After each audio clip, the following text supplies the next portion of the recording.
I recently had an epic adventure in Thailand and completely fell in love with this country.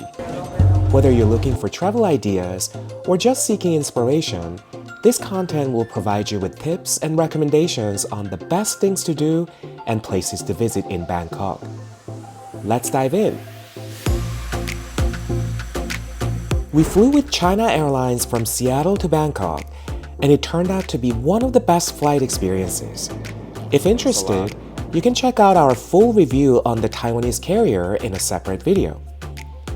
After departing Seattle 22 hours earlier and transiting through Taipei, Taiwan, we finally arrived in beautiful Bangkok, also known as the City of Angels.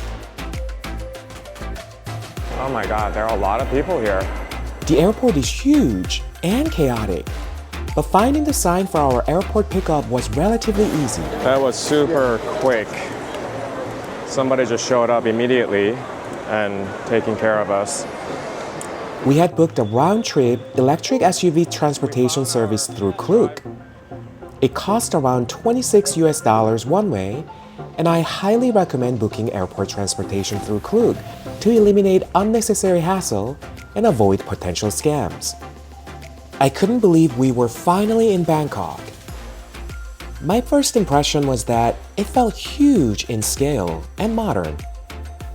After driving for about 50 minutes, we arrived at the hotel. We stayed at the Four Seasons Bangkok for 5 nights, and it was one of the best luxury hotel experiences I've ever had. Check out our content on the Four Seasons Bangkok to learn more about our stay at the hotel. After checking in, we headed to the MahaNakhon Tower, the second tallest building in Thailand, to enjoy the Terrace on the 76th floor. We used Grab, Thailand's version of Uber, to get to the tower from our hotel. It was effortless, with the driver arriving within minutes. This is a really nice area. The MahaNakhon Tower stood tall and strikingly modern. I love the distinctive pixelated design of this building. Located in the bustling southern district, the MahaNakhon Tower is also easily accessible through public transportation, including the BTS and riverboats. There was a separate queue and hostess station in the lobby. We were quickly assisted to hop onto a super-fast elevator that took us to the 76th floor in about 50 seconds. Wow, what a view! The daytime vistas were simply breathtaking. It was one of those moments when you truly appreciate how vast and beautiful this city is. Oh my God, this place is just crazy. The view here is just unbelievable. I don't know what to say. I don't know, I'm blown away. It's just the weather is so nice. The sun's setting. It's probably gonna be even more beautiful. I am so excited. We ordered drinks and some snacks, which were absolutely delicious. And this is my first martini. The service was fantastic. Within an hour, the sun began to set, revealing the stunning evening skyline of Bangkok. The view was even more incredible at night. I never imagined Bangkok could look so spectacular. By the way, ojo means eye in Spanish, referring to the restaurant having a stunning view, and I could clearly see how the name fits perfectly. Later, we went to the Skywalk observation deck without paying extra. We used the direct spiral stairs to reach the 78th floor, home to Thailand's highest observation deck, standing at an impressive 1,030 feet. Oh my gosh.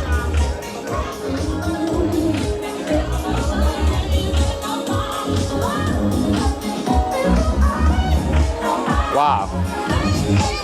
The deck offers 360 panoramic views from both indoor and outdoor areas. One must-do activity is taking pictures on the glass floor, which we thoroughly enjoyed pretending we weren't scared. Both the Oho and the observation deck experiences are highly recommended.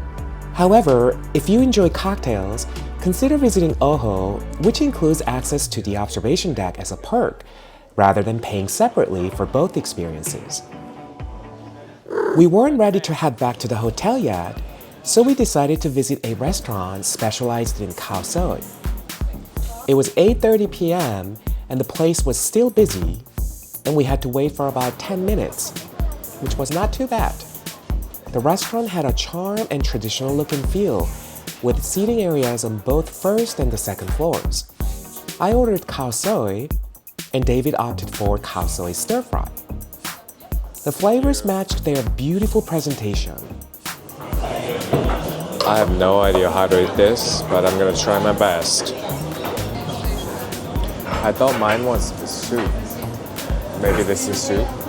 While some might find dishes a bit too sweet or heavy, they were the perfect comfort food after a couple of drinks. Mine was slightly spicy, just the way I wanted it, and it was still absolutely delicious. I really like it, but it's super spicy. So how was the food? The food was really good. I had the stir-fried noodle and June had the soup noodle.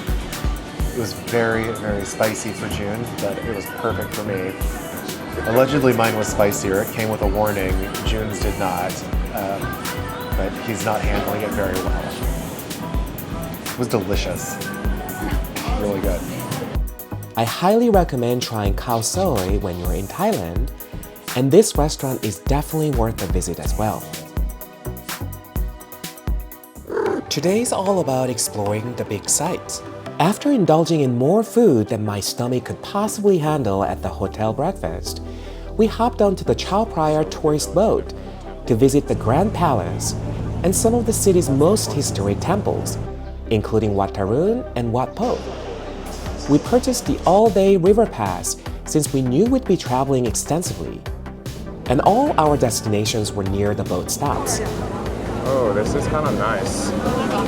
The boat rides were both fun and convenient, giving us a glimpse of life along the river, while saving us significant time as Bangkok's traffic is notoriously bad. Our first stop was the Ta Chang Pier, and we only had to walk for a few minutes to get to the Grand Palace. The ticket to the Grand Palace was 500 Thai baht, which is about $14.50. The vibrant designs and unique structures captivated my attention even before we entered the complex. Two scary yaksha statues are located inside the main entrance. The palace was incredibly colorful.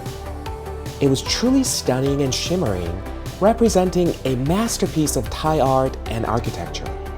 There are so many buildings and temples in the complex, and each building has a distinct name and purpose.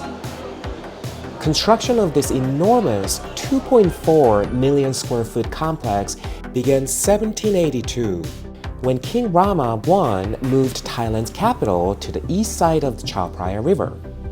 Ever since, the Grand Palace has served as the official residence of the kings of Thailand.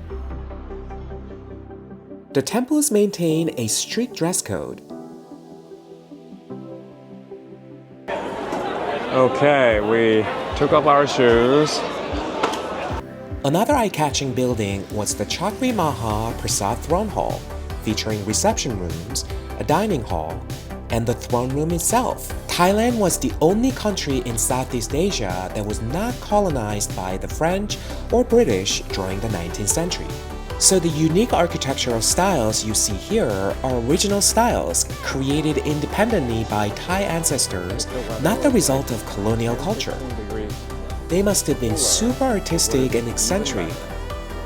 Then, we walked about 20 minutes to the Reclining Buddha at Wat Po. I got to strike a large gong before standing in the line. It was a long line, but it moved quickly. Inside, we saw the world-renowned 150-foot-long, gold-plated reclining Buddha. This stunning figure represents the Buddha's entry into complete spiritual enlightenment, ending all worldly reincarnations. It was indeed the biggest relaxing Buddha I've ever seen. Next, we walked to the ferry station to visit Wat Arun, one of the Bangkok's most important Buddhist temples. also known as the Temple of Dawn. From the reclining route to the ferry station, it was just 5-minute walk or less. Oh, this is beautiful here. Situated on the banks of the Chao Phraya River, Wat Arun's stunning and distinctive towering design is visible from the river itself. The name Temple of Dawn comes from the way the temple appears at dawn when the first light reflects off its surface, creating a stunning and picturesque sight. At the entrance, two giant guardian figures welcomed us. The first thing that struck me, of course, was the temple's bold and unique architectural style. Its central feature is a spire, gorgeously decorated with colorful porcelain and seashells. The intricate details and craftsmanship make Wat Arun a truly outstanding monument. We climbed one of the steep staircases of the designated prang to reach the top. The stairs were pretty steep, so you need to be careful. But the panoramic views of the river, the surrounding area, and even the Grand Palace were definitely worth it.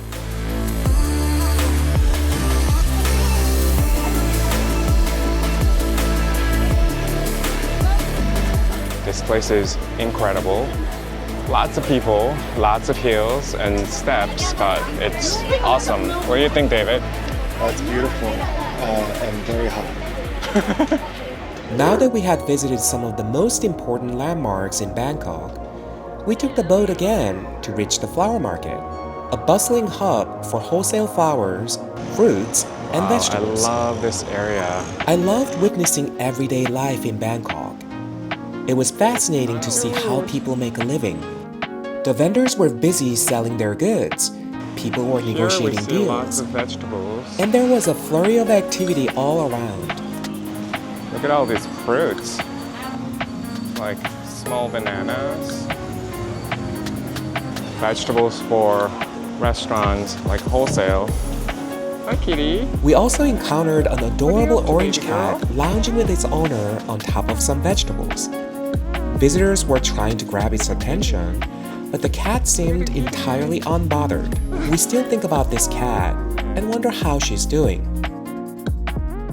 Next, we took the boat to Yaowarat Road, located in one of the largest Chinatowns in the world. The name Yaowarat translates to Young King in Thai. Chinatown in Bangkok was Alright. bustling and massive, filled with street vendors, Chicken. shops, restaurants, tuk-tuks, cars, and people all blending together in organized chaos. We wandered around the busy streets, taking in the vibrant local culture and scenes that were entirely new to us. Oh, finally found durian. One thing that caught my attention was the tangle of electrical wires overhead. Despite the seemingly chaotic environment, there was an underlying order that kept everything moving forward organically and systematically. It was simply fascinating. This is definitely a place you should visit when you are in Bangkok. We kicked off our evening at BKK Social, a beautiful Mexican-themed bar located right in our hotel. Ranked as the 12th best bar in the world, BKK Social is Bangkok's highest entry on the 2024 World's 50 Best Bars list. We loved this bar so much that we ended up visiting 3 times during our 5-night stay at the Four Seasons. Their specialty drinks were spectacular. A must-try is the chicken wings, one of the standout small bites on the menu. Even if you're not staying at the Four Seasons, I highly recommend checking out this bar, especially if you're a cocktail lover. The night was still young. It was time to have dinner and explore local life in Bangkok. We rode a Tesla through Grab, which took us to Talat Noi, one of Bangkok's oldest neighborhoods, for dinner. After wandering around a bit, we found a charming local restaurant where no one spoke English. Despite the language barrier, we managed to order some incredible dishes. I think this is our first time being at an authentic restaurant that they don't know how to speak English. I'm kind of excited. In Thailand, yeah. including crispy pork,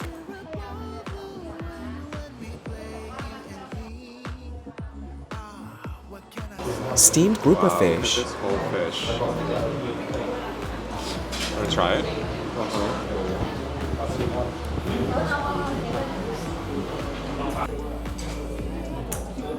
and pork barbecue. Lamb wasn't available, and he suggested this. You want to try it? I think it's some pork.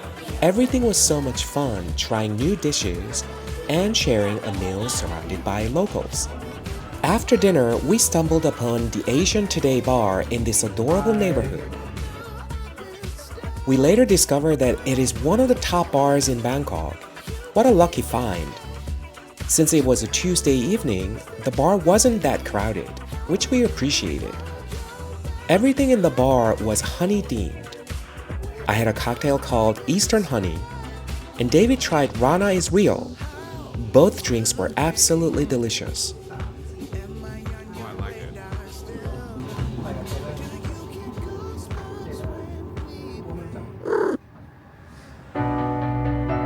It was so wonderful to wake up to the beautiful Chao Phraya River.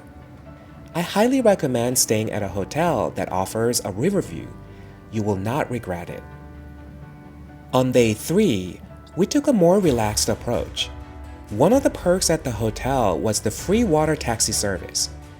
We hopped on a quick shuttle from Hotel Pier to ICONSIAM, the largest mall in Thailand. Now, you might wonder why spend time at a mall when there are so many other things to see in Bangkok. While that's true, this mall is definitely worth a visit. We were immediately surprised by its sheer size. We spent some time walking around, window shopping, bought a couple of things, and even tried the famous matcha Mont Blanc. Seriously, you could easily spend the entire day at ICONSIAM and still not see everything. We found a massage spot across from ICONSIAM to get our very first massage in Thailand. We paid 1100 baht for both of us, 1 hour foot and shoulder massage. One of the best hours we spent in Thailand. That was probably one of the best foot massagers I've ever gotten. Now that we were all rejuvenated from the massage, it was time to visit Talat again while it was still bright out. We wanted to explore the winding tropical alleyways of this hip, historical neighborhood filled with trendy cafes, galleries, and street art. We first visited a couple of shops and galleries. There were lots of cool stuff and pop art to see and purchase. Walking around Talat felt like a tour in itself. These are super cute. I wish I could bring these home. There's another transformer here. Did Transformer film in Bangkok? This is the second time seeing this. The small alleyways offer such a unique culture and eye-catching scenery, including lovely graffiti. This place reminded me of Seongsu, a hip neighborhood in Seoul because of its vibe. Hi, kitties. Oh. Oh, hi. There's 2 more babies. They're not afraid of people. Oh.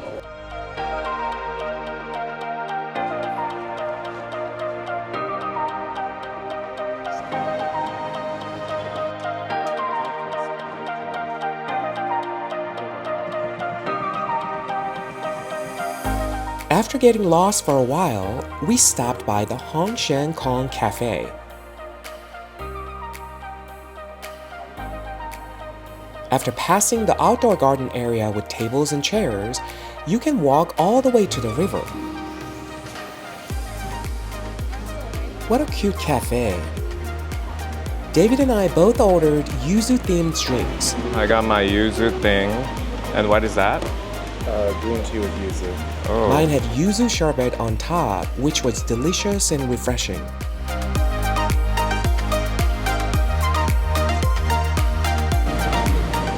Another transformer I found.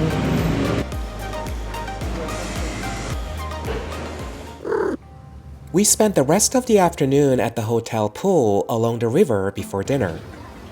The pool wasn't heated, but the water temperature was perfect due to the warm weather in Bangkok.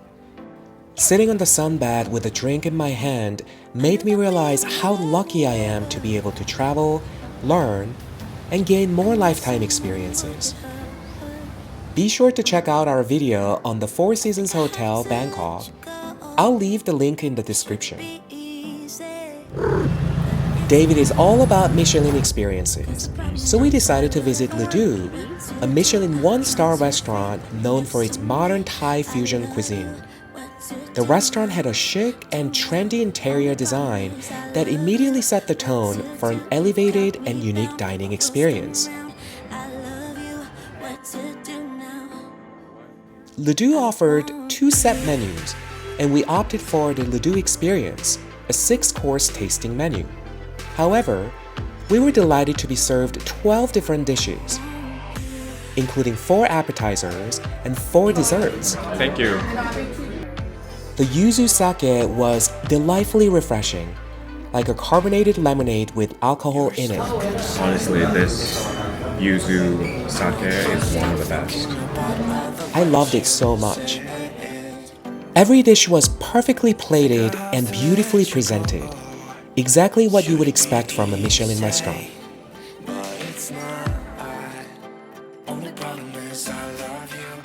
One standout was the sweet with aloe vera and red bean curd sorbet, an intriguing and creative combination. Lemon and then it's topped with morning glory and a red bean sorbet, which is basically a lot of my favorite things all in one dish.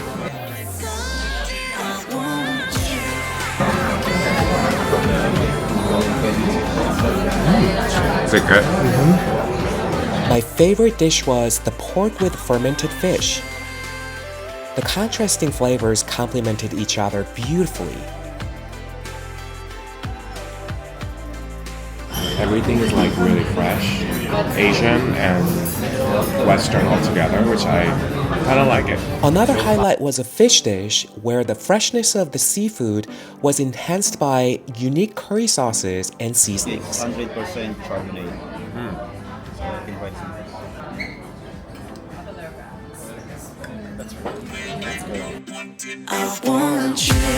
The Thai Wagyu was an exquisite way to savor the tender steak with a touch of elegance.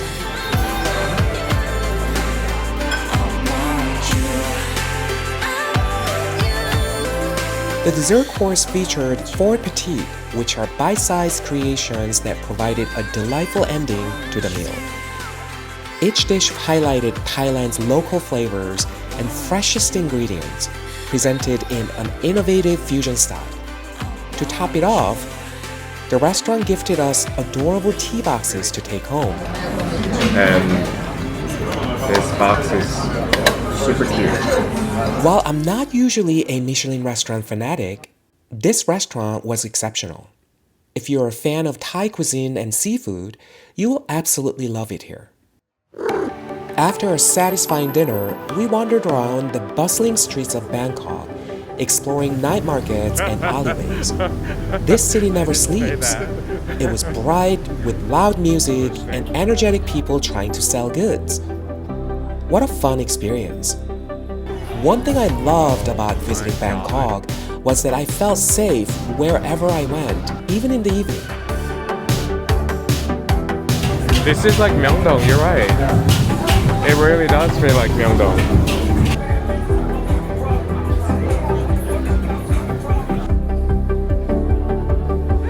We have so much more to share. Stay tuned for part 2 of our Bangkok adventure to the incredible Ayutthaya, the ancient capital ruins of Thailand from the 14th century. We'll also explore more of modern Bangkok, including a night on the Ban Dat Thong Road, where local college students hang out, and the Bangkok Canal Tour, which was so cool. Please like, subscribe, and share your stories about Bangkok and your favorite places to visit in this city that never sleeps. Thank you. Bye-bye. Welcome to Bangkok!